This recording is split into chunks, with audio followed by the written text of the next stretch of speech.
The smell of bleach is what I remember most from that first morning.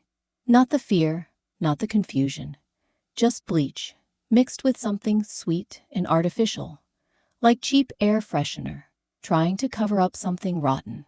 I sat on a futon that had a cigarette burn, shaped like a crescent moon, and Diamond brought me coffee in a chipped mug that said, "World's Best Mom." "You are safe here," she said, and I believed her because I wanted to. I had been on my own for 6 days. 6 days since I turned 18, and the state of Illinois decided I was an adult. 6 days since my last caseworker, Janet, handed me a folder with photocopied resource sheets and wished me luck. 6 days since I stood outside my last foster home with everything I owned in 2 garbage bags. 14 homes in 11 years. You would think I would be good at leaving by then, but I was not. Each time felt like starting over, like being erased and redrawn as someone slightly different. New school, new rules, new kids who already had their friendships figured out. By the time I got comfortable enough to breathe, it was time to pack those garbage bags again. The Hendersons were the last ones. They were not bad people. Mrs. Henderson made Sunday dinners, and Mr. Henderson coached baseball, even though none of us played. But they had 3 biological kids, and you could feel the difference. The way Mrs. Henderson hugged her daughter versus the way she patted my shoulder. The way family photos stopped at a certain year before I arrived. I was always temporary, even when they said I was not. On my 18th birthday, Mrs. Henderson made a cake. Chocolate with vanilla frosting, my favorite, but I could barely eat it. Everyone knew what was coming. The next morning, Janet arrived with her folder and her tired smile. She drove me to a women's shelter downtown, but they were full. So were the next 2 places we tried. "I am sorry, Destiny," Janet said, sitting in her car outside the 3rd shelter. "Budget cuts. There are just not enough beds." She gave me her personal cell number, which she had never done before. That scared me more than anything. "Call if you need anything, okay?" But what would I say? That I was sleeping in a 24-hour laundromat because it was warm? That I spent my days at the library, charging my phone and pretending to study? That I had $127 to my name and no plan beyond tomorrow? I met Diamond on the 6th night. I was at a bus stop, trying to figure out where to go before it got too dark. She sat down next to me, scrolling through her phone, looking normal. She wore jeans and a purple hoodie, her hair in neat braids. She looked like someone who had things figured out. "Rough day?" she asked, not looking up from her phone. I shrugged. I did not talk to strangers, not after everything. But she did not feel like a stranger. She felt safe. "I have been there," she continued, sleeping rough, wondering where the next meal comes from. No family to fall back on. She looked at me, then, and her eyes were kind. "Foster care." I nodded. How did she know? "I aged out too, 3 years ago. Hardest time of my life." She put her phone away, giving me her full attention. "I live with some other girls now. All of us came from the system. We look out for each other. It is not much, but we have heat, food, and actual beds." My caseworker had warned me about this. People who prey on vulnerable girls. But Diamond did not feel predatory. She felt like someone who understood. "I am not asking you to decide right now," she said, standing up. "But if you need a place tonight, here is my number. No strings, just a warm bed and breakfast in the morning." She handed me a piece of paper with her name and number, written in neat handwriting. "I am Diamond. What is your name?" "Destiny." "Pretty name." She smiled. "Think about it, Destiny. You do not have to be alone." I thought about it for maybe 10 minutes. Then I called. The apartment was in a neighborhood I did not recognize. Not terrible, but not great either. Bars on some windows. Laundry hanging from balconies. Diamond met me at the door and led me up 3 flights of stairs. The bleach smell got stronger as we climbed. Inside, 2 girls sat on a couch watching television. They looked young, maybe 16 or 17. One had purple streaks in her hair. The other had a tattoo of a butterfly on her wrist. "This is Destiny," Diamond announced. "She is going to stay with us for a while." "Destiny, this is Maya and Jasmine." They looked at me without much interest, then back at the television. That was fine. I was used to being the new girl. Diamond showed me to a small room with 2 twin beds. "You can have this one," she said, pointing to the bed near the window. "Bathroom is down the hall. Make yourself at home." For the first week, it felt like a miracle. Warm showers, regular meals, girls who understood what it meant to have nobody. Diamond cooked dinner most nights, and we ate together like a real family. She asked about my day, my plans, my dreams. She listened in a way that made me feel seen. Maya opened up first. She told me about her mother's addiction, the parade of her mother's boyfriends, the night she called the police and ended up in foster care herself. Jasmine talked less, but I learned she had a younger brother somewhere in the system. She did not know where. "We take care of each other here," Diamond said one night, her arm around Maya, who had been crying about something. "Family is not blood. Family is who shows up." I wanted to believe that. I wanted it so badly. The second week, Diamond started talking about money, how rent was due, how food was not free, how we all needed to contribute. "I want to help," I said. "I have been looking for jobs." "I know, sweetie." Diamond's voice was gentle, patient. "But those applications take time. Background checks, interviews. First paycheck is weeks away." She paused. "I have something that could help in the meantime. Just temporary. Just until you get on your feet." "The work," she called it. Never anything more specific than that. She introduced me to Marcus, who she said could help me make money quickly. Marcus had a car that smelled like leather and cologne. He had a nice watch. He talked about opportunities and being smart and not letting the system win. "You are pretty, Destiny. People will pay good money just to spend time with you. Dinner, conversation, companionship. That is it." He made it sound simple, almost elegant. "Diamond will explain the details." The details came slowly, like water filling a cup, so gradually, you do not notice until it overflows. First, it was just meeting people at a restaurant. Older men, mostly. They bought me dinner and talked about themselves. I smiled and nodded and collected cash at the end. Easy money, like Marcus said. Then the restaurants became hotel lobbies. Then the lobbies became rooms. And somewhere in that transition, I lost track of when I could say no. Or maybe I never could. Diamond was always there afterward, with kind words and pills that made everything softer. "You did great, baby girl. I am so proud of you." She brushed my hair while I cried. She told me stories about her own time doing the work, how it got easier, how it was just temporary. "We are family, remember. Family does what it takes to survive." I did not think of it as being trafficked. That word felt too big, too dramatic for what was happening. Diamond loved us. She cooked our favorite meals and remembered our birthdays and held us when we cried. She was the closest thing to a mother any of us had ever had. The work was just the price we paid to keep the family together. The rules came gradually too. What we could wear, where we could go, who we could talk to. Diamond had our phones. For safety, she said. She did not want men harassing us. Marcus drove us everywhere. We did not need to worry about getting lost. I stopped counting days. They blurred together into a rhythm I learned to survive. Work started in the evening and ended when it ended. Sometimes midnight, sometimes dawn. I learned to leave my body, to float somewhere near the ceiling, and watch everything happen to someone else. The girl on the bed was not really me. She was just performing a role until I could come back. The worst were the ones who talked, the ones who showed me pictures of their children, their wives, their dogs, the ones who wanted to know about my life, my dreams, as if we were on an actual date, as if what was happening was normal. "You should be in school," one man said once.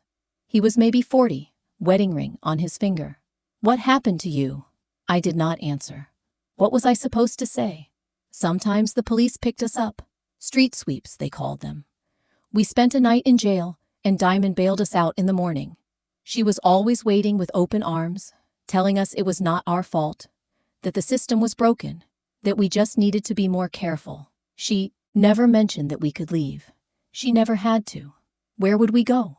The first time I tried to run, I made it 2 blocks. Marcus found me at a bus stop. He did not yell. He did not hit me. He just looked disappointed, like I had let down the family. That hurt worse than any violence could have. Diamond is worried sick about you, he said, driving me back. She cries at night, you know, about what happened to her, about wanting to protect you girls from the same thing. You are breaking her heart. I apologized. I meant it. The second time I tried to run, I made it further. I ended up at a police station, trying to report what was happening. But I did not have the right words.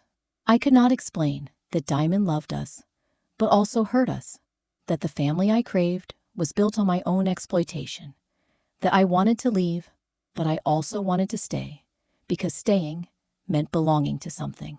The officer looked tired. Are you in immediate danger? Was I?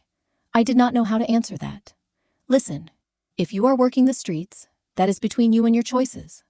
Unless someone is holding you against your will, there is not much we can do. He slid a pamphlet across the desk. Here are some resources. Shelters, hotlines, that kind of thing. The shelters were full.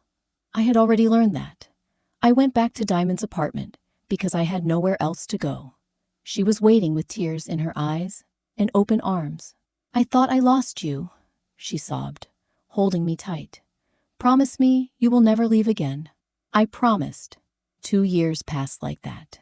2 years of floating above my own body. 2 years of telling myself that this was love, that family was complicated, that I was lucky to have Diamond. 2 years of arrests and bailouts and going right back. 2 years of watching new girls arrive and learning the same dance we all knew. Change came in a courtroom. Not my choice, not my plan.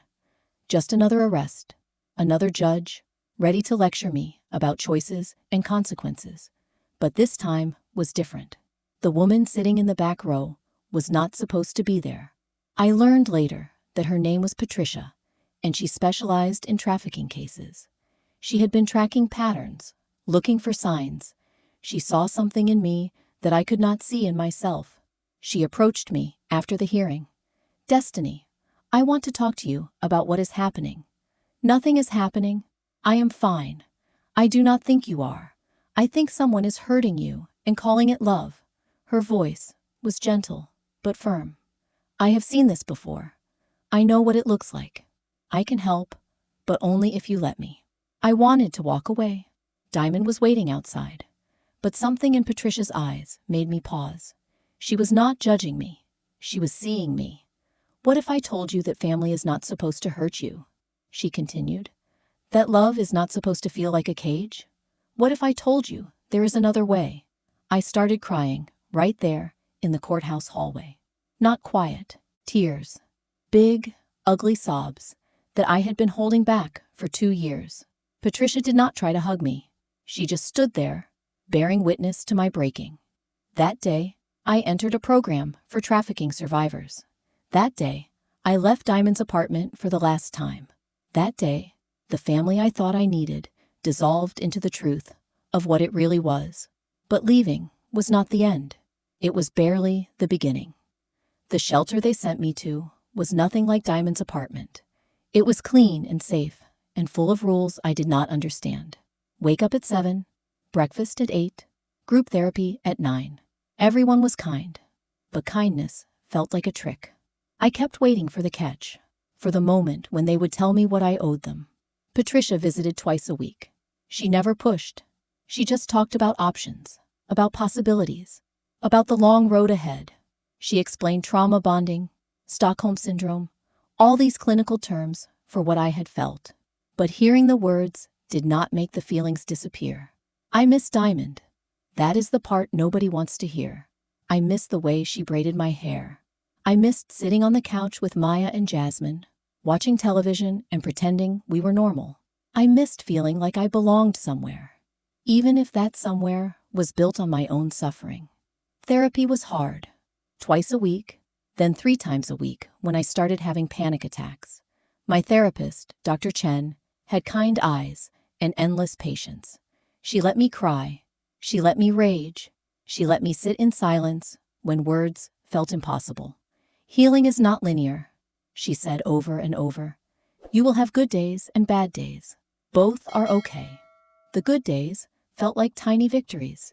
Eating breakfast without feeling sick. Sleeping 4 hours straight.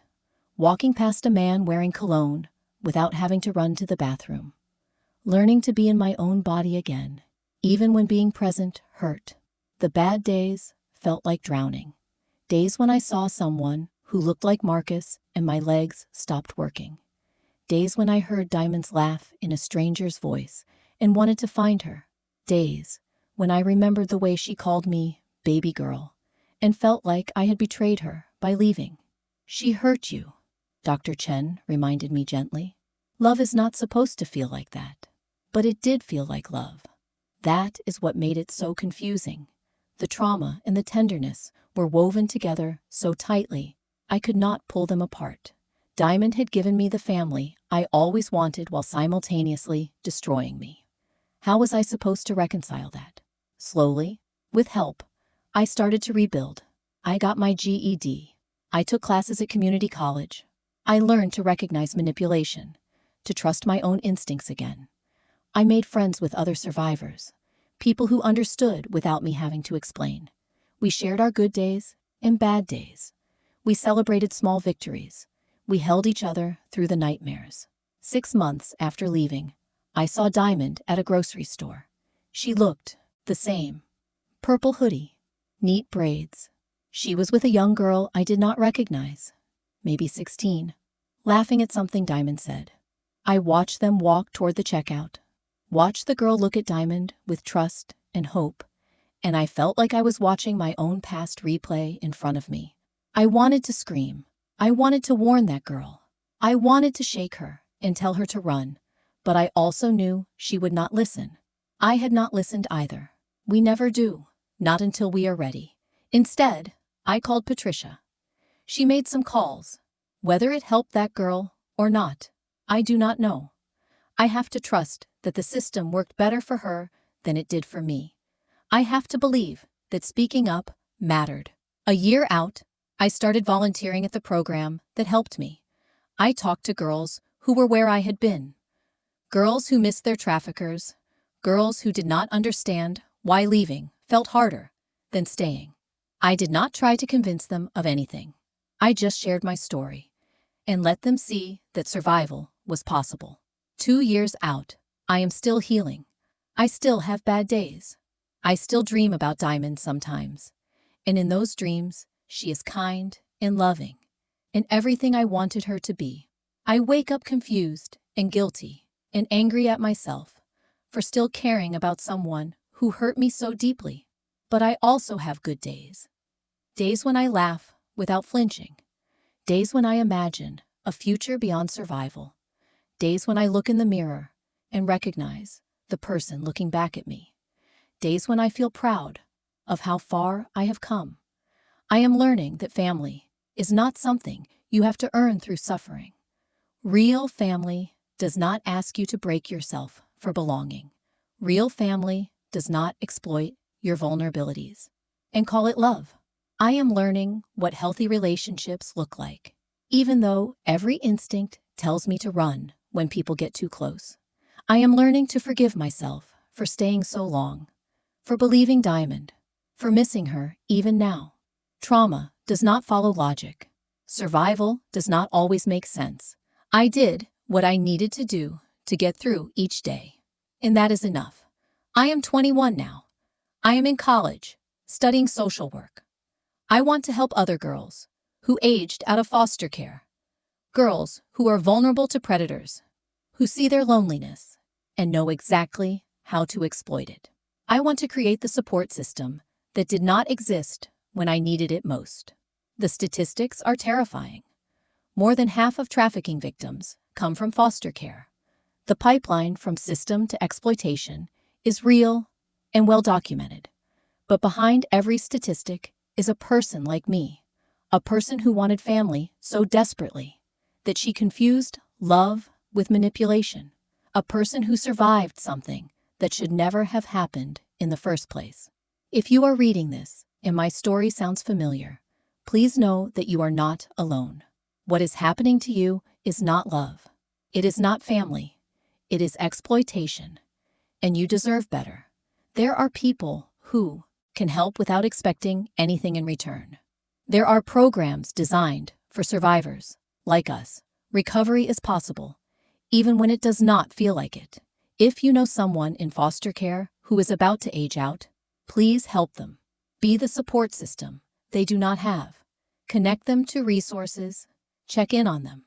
The transition from system to independence is when we are most vulnerable. Predators know this. We need people who will show up without taking advantage.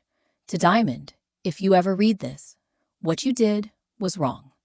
You took girls who had nobody and made us believe we needed you to survive. You called it love while you exploited our trauma. You built a family on our suffering. I hope you stop. I hope you see what you are doing.